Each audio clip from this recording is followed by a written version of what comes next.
Skate Rat PDX with another Wild Card Wednesday. Today we're going to talk about stretching and making sure that you get the most out of your skate session. Best way to go about this is either before you get to the park, once you get to the park, or after you're done skating at the park. You don't want to overstretch. You don't want that concern about tearing any muscles or any ligaments or just overstressing any parts of your body that you don't need to do so you can skate another day. So I'm going to show you some of the maneuvers and stretches that I use on the daily basis when I go out skating. I usually do my stretching before I get started skating. It's just kind of part of my warm-up routine. So the first thing you need is you can use a ledge or you can use a bench, and it's super easy to do. Here we have a regular sized bench. It's about the same size as a ledge.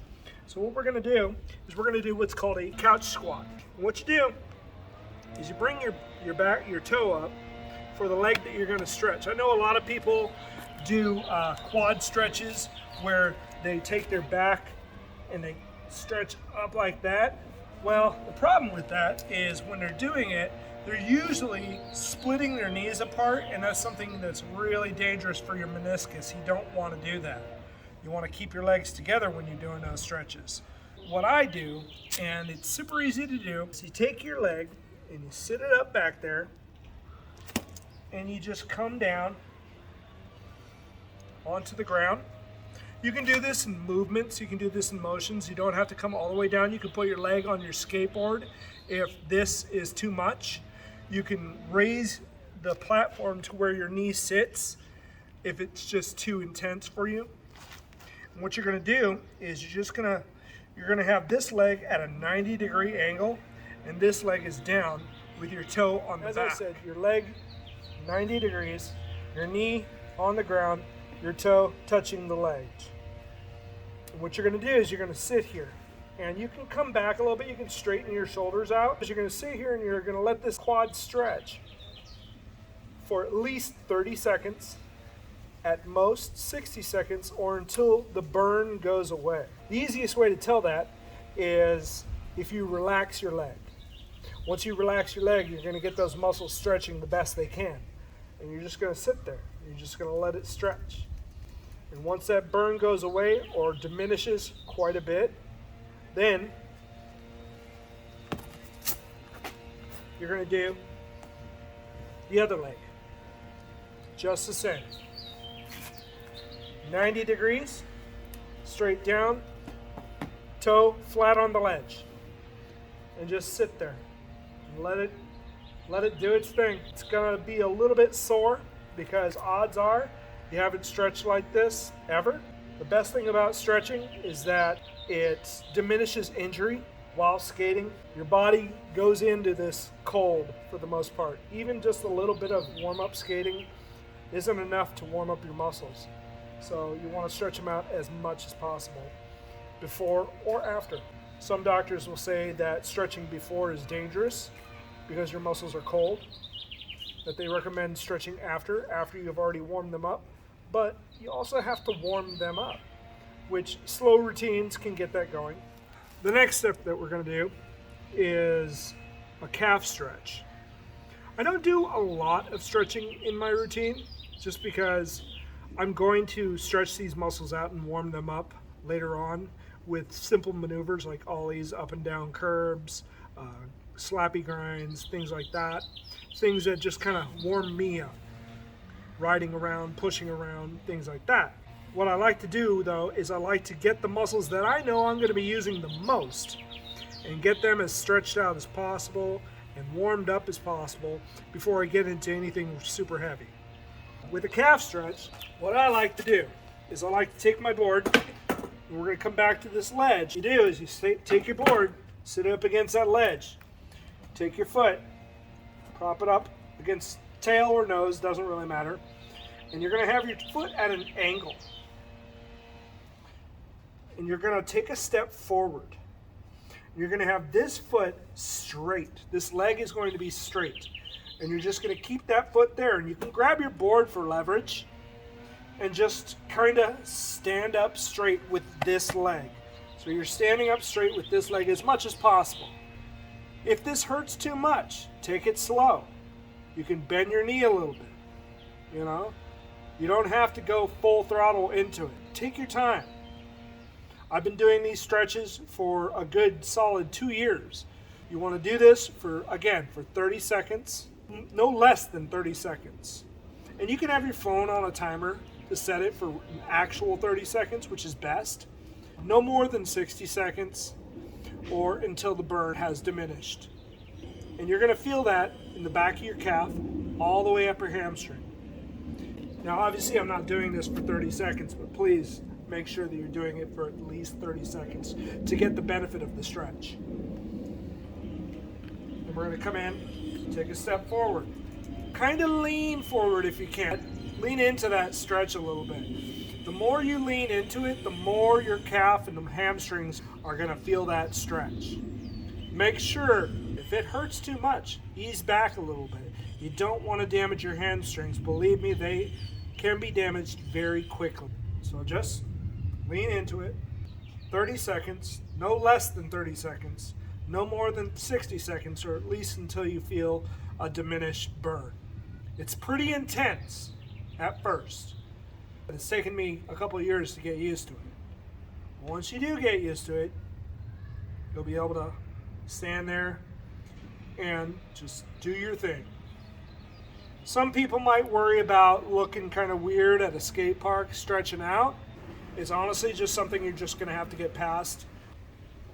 If your health is important to you and your body safety is important to you, you'll do these stretches without a second thought of it. Okay, moving on to the next stretch, which is a full hamstring stretch.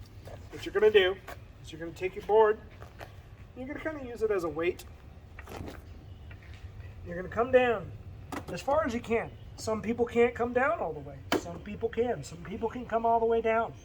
What you're going to do is you're going to straighten your legs as much as humanly possible. And just take your hands, drift them down your legs. And just hang there. And just feel the stretch. If the stretch is a little too intense, you can always come back to your hamstrings and just kind of rub them. It might be a little tender. That's fine.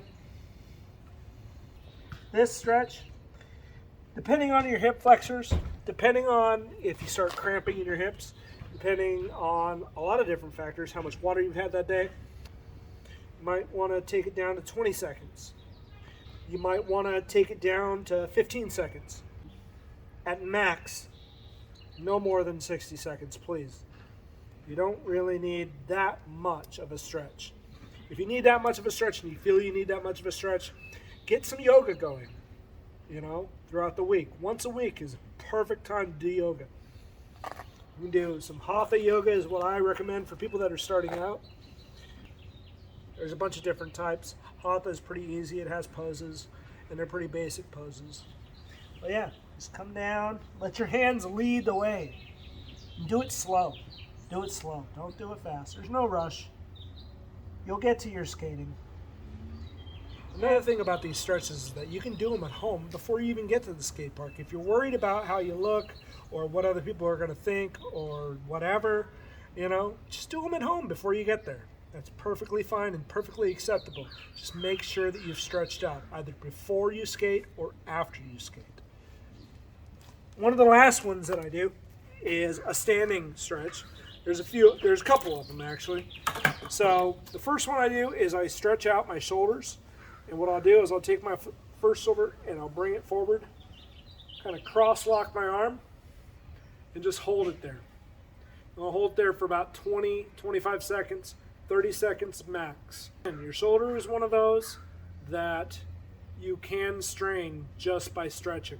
So you don't want to pull into it. Just enough to feel the stretch. Just enough. No more than 30 seconds on this one. And the same with the other. Bring it over, cross lock. And you'll notice I'm not making my arm rigid. I just kind of, relax it. No more than 30 seconds. No less than 15. Before I start skating, I will take my board, I'll bring it behind me. You can just grab it, just like that. and I will do some twists. So this stretch helps you a lot with your hip flexors and range of motion, especially when you're doing 180 turns, 180 tricks, when it comes to ollies and things like that. All I do is, and you can do this in whatever pace you need, whatever speed you need. So you just stretch, swing, twist. Twist enough to where you feel it in your hip. Not so much that it hurts. If it starts hurting, stop. Make sure that you kind of feel it in your chest as well. An easy way to feel it in your chest more is bring the board out further. So you can bring the board out, and you'll start feeling it in your upper chest a lot more. I would recommend doing about 10 to 15 rounds per side. When you do it, you'll basically count 1, 2, and go on. 10 to 15, 20 if you want. Probably no more than 30. You don't really need too much. The last thing that I do is I will stretch my knees out. And that's usually just kind of a pulse squat, real deep pulse squat with my knees. And I usually do this holding my board. Just gives me some extra leverage. And you just pulse squat with your knees. It helps warm up the meniscus. It helps warm up your hip joints. And it kind of helps stretch your quads as well. So I get a lot of people asking me about hydration and how much water do you drink throughout the day?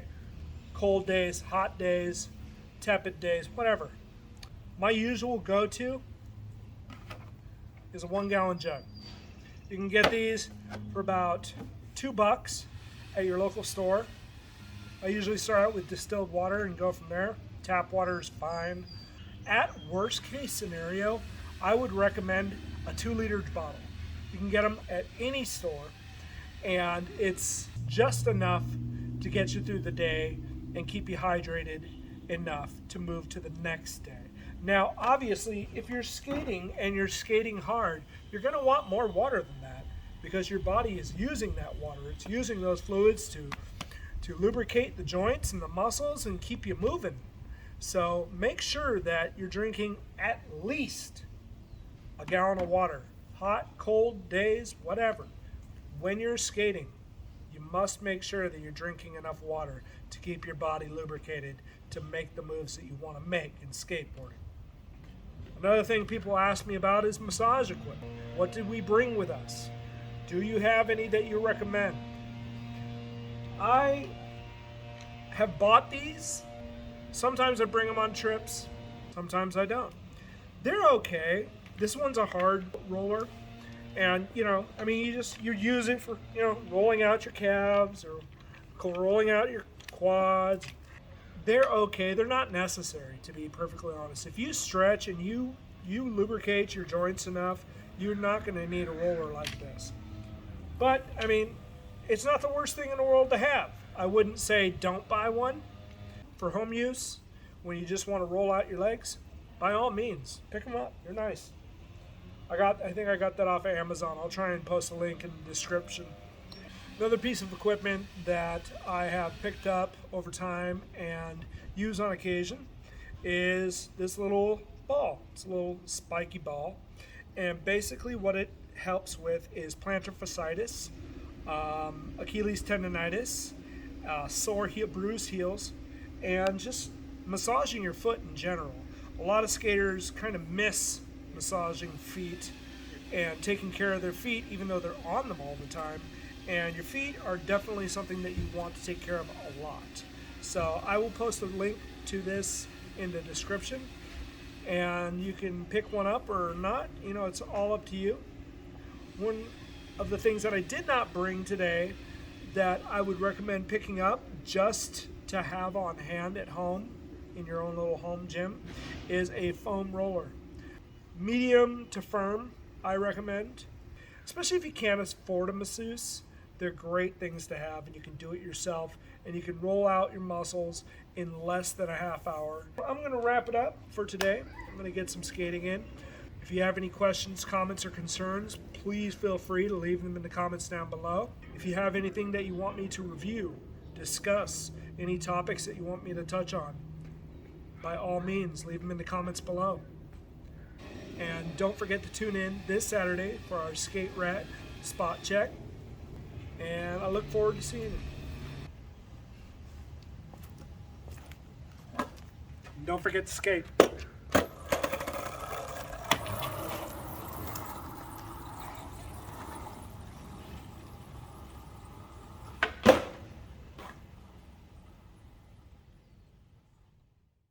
And you're just going to sit there. You're just going to let it stretch.